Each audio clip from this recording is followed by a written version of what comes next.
How important is a name?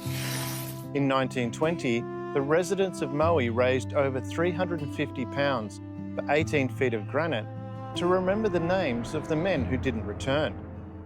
106 years later, the names are still here, but the origins of the town's name, that's less clear. Some say it's Aboriginal for swamp. It's not. No such word exists in any recorded Aboriginal language. Others suggest a Norwegian name, which is also Maui, or the name of a settler, but neither checks out. The man who unveiled this stone was Brigadier General Harold Pompey Elliott. He was a lawyer in real life, known for his diligent diary keeping, his frankness, and his refusal to accept comfortable positions, even when it cost him promotions. 4 months before Fremantle, he took a staff officer into no man's land and explained why the attack would fail. He was ordered to fight anyway. He lost 5,500 Australians that night. Elliott had seen what the evidence had shown. He said it. No one listened. Elliott was exactly the kind of man who would have checked before repeating it. So let's check this one. It is true that Maui was swampy and was drained in 1888. And yes, the town was already being called Maui in 1846. Now, if we're not going to accept the comfortable story and apply the philosophy of Harold Pompey Elliott, what facts can we draw from?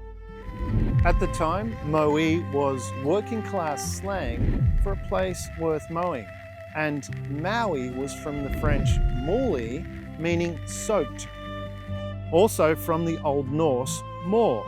Two Scotsmen standing in the rain, one says more, the other one says aye, more aye.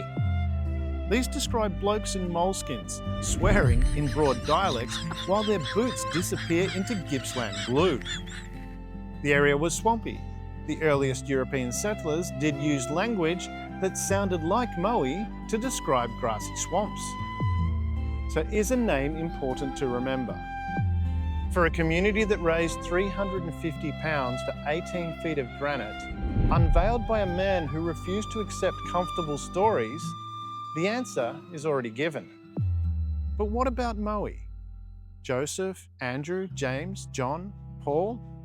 Men of plain work from a millennia ago. The kind of work that many men in Maui built their families around. Pompey Elliott saw what the evidence showed and said it. The men whose boots sank into the swamp of Maui called it what it was.